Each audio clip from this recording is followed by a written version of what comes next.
बिस्मिल्लाहिर्रहमानिर्रहीम। अस्सलाम वालेकुम नाज़रीन किराम, उर्दू जेनिक्स पर आपको खुशामदीद। प्यारे दोस्तों, हज़रत बायज़ीद बस्तामी के शहर बस्ताम में एक अल्लाह वाला रहा करता था। वो अल्लाह वाला जिसके दिल का ताल्लुक़ अल्लाह के साथ जुड़ा हुआ था, उसका दिल हर वक्त ज़िक्र इलाही में मसरूफ़ रहता था। याद रहे, जिस इंसान का दिल हर वक्त खुदा ताला के ज़िक्र में मसरूफ़ रहता है, उस बंदे का उठना भी इबादत, उसका बैठना भी इबादत में लिखा जाता है। दाएं बाएं बैठने वाले फरिश्ते उसका बोलना भी इबादत लिखते हैं, उसका चलना भी इबादत में लिखते हैं, उसका सोना भी इबादत में लिखते हैं। वो अल्लाह वाला जिसके दिल का ताल्लुक़ अल्लाह की ज़ात के साथ जुड़ा हुआ था, एक रात ये अल्लाह वाला नवाफिल में मसरूफ़ था। नमाज के बाद मुसल्ले के ऊपर नींद आ गई। ये अल्लाह वाले नेक बुज़ुर्ग कहते हैं, मैं ख्वाब की दुनिया में बस्ताम के कब्रिस्तान में पहुंच गया। वहां एक ऐसी कब्र से मेरा गुज़र हुआ कि उस कब्र के अंदर आग जल रही है, मुर्दे की चीख व पुकार है। कब्र जहन्नम के गढ़ों में से गढ़ा बनी हुई है, अंदर मुर्दे की चीख व पुकार है, मुझे बचाओ, मुझे बचाओ। कब्र के अंदर सांप मुझे तकलीफ़ दे रहे हैं, बिच्छू मुझे तकलीफ़ दे रहे हैं। कब्र में जहन्नम की आग है, बिच्छू जब मुझे एक बार डंग मारते हैं 70 गज ज़मीन में फंसा देते हैं। खुदारा मुझे इस अजाब से बचा लो। वो नेक बुज़ुर्ग कहते हैं, 2 दिन पहले अमीर घराने की एक औरत मरी थी, एक औरत का इंतकाल हुआ था। ये कब्र उसी की थी। कहते हैं, जब मैं कब्र के नज़दीक आया, ये चीख बढ़ती गई। उसके अंदर से औरत ने चीख कर मुझे कहा, ऐ बंदा खुदा, जाकर मेरे शोहर से कह दो मुझे माफ़ कर दे, मेरे मियाँ से कह दो मुझे माफ़ कर दे। अपने शोहर के सामने जो मैंने 5 गुनाह किए, मेरे शोहर को कहो वो 5 गुनाह माफ़ कर दे। जब तक वो माफ़ नहीं करेगा, मुझे मेरा अल्लाह माफ़ नहीं करेगा। मैं क़यामत तक इसी अजाब में जलती रहूँगी। कबल इसके कि वो बुज़ुर्ग दोनों हाथ उठा के फातिहा पढ़ते, उसकी बख्शिश के लिए दुआ करते, कुरान मजीद की तिलावत करते। एकदम उनकी आँख खुल गई। फरमाते हैं, मैं अपने घर से बाहर निकला, तलाश करता करता उस औरत के शोहर तक जा पहुँचा। उसके शोहर को रात का सारा ख्वाब सुनाया, सारा ख्वाब बयान किया। वो ख्वाब सुनता भी रहा, रोता भी रहा और अल्लाह का शुक्र भी अदा करता रहा। उसके शोहर ने मुझे कहा, चलो कब्रिस्तान चलते हैं। हम दोनों कब्रिस्तान चले, उस औरत की कब्र पर गए। कहते हैं, 2 दिन पहले जो गुलाब के फूल चढ़ाए थे कब्र के ऊपर, अंदर जो आग जल रही थी, उस आग की तपिश की वजह से कब्र के ऊपर ताज़ा ताज़ा जो फूल थे जल कर राख हो चुके थे।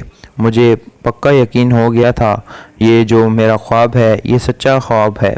शोहर बीवी की कब्र पर गया, दोनों हाथ उठाए, बजाय मग़फ़िरत की दुआ करने के उसने बद्दुआ दी, या अल्लाह इसको कभी माफ़ न करना, इस बदबख्त मेरी बीवी को कभी भी माफ़ न करना, इस गुनहगार को कभी भी माफ़ न करना। इसने सारी ज़िंदगी मुझे तकलीफ़ दी, दुख दिए, दर्द दिए। अल्लाह मैं भी इसे माफ़ नहीं करता, मालिक तू भी इसे माफ़ न करना। क़यामत तक ये अज़ाब जारी रहे, क़यामत तक ये आग में जलती रहे, बिच्छू इसे डंग मारते रहें। इन नेक बुज़ुर्ग ने उसके शोहर से पूछा, भाई बता तो सही, तेरी बीवी दुनिया में कौन से ऐसे गुनाह किया करती थी जिसकी वजह से आज उसकी कब्र जहन्नम के घड़ों में से घड़ा बनी हुई है। उसके शोहर ने कहा, मेरी बीवी की 5 बातें ऐसी थीं जिन्होंने इसकी कब्र को जहन्नम के घड़ों में से घड़ा बना दिया। मैंने पूछा, वो 5 बातें कौन सी हैं? उसने कहा, पहली बात, मेरी गैर मौजूदगी में ये औरत गैर महरम मर्द को अपने घर में बुलाती थी, उसे बातें किया करती, लुत्फ़ अंदोज़ हुआ करती थी। मैं उसे रोकता था। मरने के बाद अल्लाह को क्या मुंह दिखाओगी? अल्लाह ने तुझे हज़रत इंसान बनाकर दुनिया में भेजा और तू कीड़ों से भी बदतर निकली। आगे कहती थी, मेरी कब्र, मेरा जवाब, कब्र में अजाब मिलेगा तो मुझे मिलेगा, तुझे क्या तकलीफ़ है? तू कौन है मुझे रोकने वाला? मुझे गुस्सा आता था जब मैं उसे तलाक देने की सोचता था तो मेरे छोटे छोटे बच्चे मेरी मजबूरी बन जाते थे। इस वजह से मैं बीवी को तलाक नहीं दे पाता।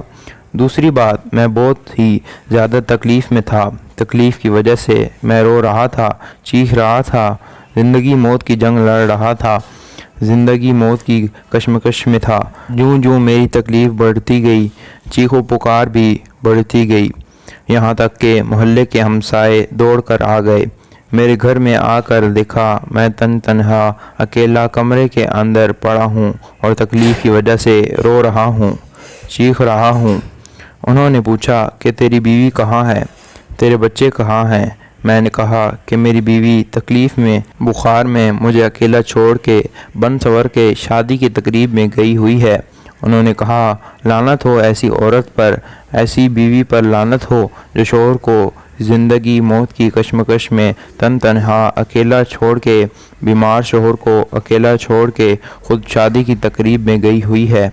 تیسری بات، میں دن رات خون پسینہ ایک کر کے کماتا تھا، بیوی کی ہر خواہش پوری کرنے کے لیے، بیوی بچوں کی روزی روٹی کے لیے کماتا تھا۔ تھکا ہارا شام کو جب گھر آتا، بیوی دروازہ کھولتی تو بجائے استقبال کرنے کے، بجائے ویلکم کرنے کے، مجھے کوئی ایسی بات کہتی، کوئی ایسا جملہ بولتی کہ میری تھکاوٹ اور زیادہ بڑھ جاتی۔ کہتا ہے چوتھی بات، جب میں امیر تھا، میرے پاس پیسہ تھا، دولت تھی، میں اپنی بیوی کے اوپر ہزاروں نعمتوں کی بارش برساتا رہا، ہزاروں نعمتوں کی بارش برساتا رہا۔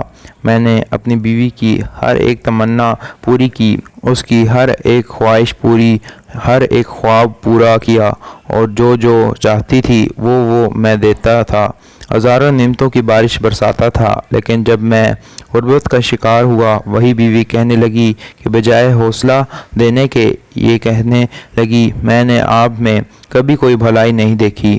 پانچویں بات، میں اسے کہتا تھا آؤ جس کا کھاتے ہیں اس کا گیت گائیں، نماز پڑھیں، قرآن پڑھیں، سجدہ شکر بجا لائیں۔ آگے کہتی تھی میری قبر میرا جواب، تو کون ہوتا ہے مجھے نماز کا کہنے والا؟ نماز نہیں پڑھتی تھی۔ جب اسے طلاق دینے کا سوچتا تھا تو چھوٹے چھوٹے بچے نظروں کے سامنے آ جاتے تھے، ننھے ہاتھ جوڑ کے کہتے تھے پاپا ہمیں ہماری ماما سے جدا مت کرو۔ یہ 5 باتیں ایسی تھیں جنہوں نے میرا جگر پھاڑ دیا، جنہوں نے میرا کلیجہ پھاڑ دیا۔ میں دعا کرتا مالک اے میرے رب، اس عورت کو کبھی معاف نہ کرنا، اور اب یہ عذاب اسے قیامت تک ملتا رہے گا۔ میری پیاری بہنوں، زندگی میں کبھی بھول کے بھی یہ 5 گناہ نہ کرنا، ان 5 بری عادات سے بچتی رہنا، یہ نہ ہو قبر جہنم کے گڑھوں میں سے گڑھا بن جائے۔ دعا ہے اللہ تعالی ہمیں اچھی نصیحتوں پر عمل کرنے کی توفیق عطا فرمائے۔ ویڈیو اچھی لگے تو لائک کریں، اور اسی طرح کی مزید ویڈیوز دیکھنے کے لیے چینل کو سبسکرائب کر لیں۔ شکریہ۔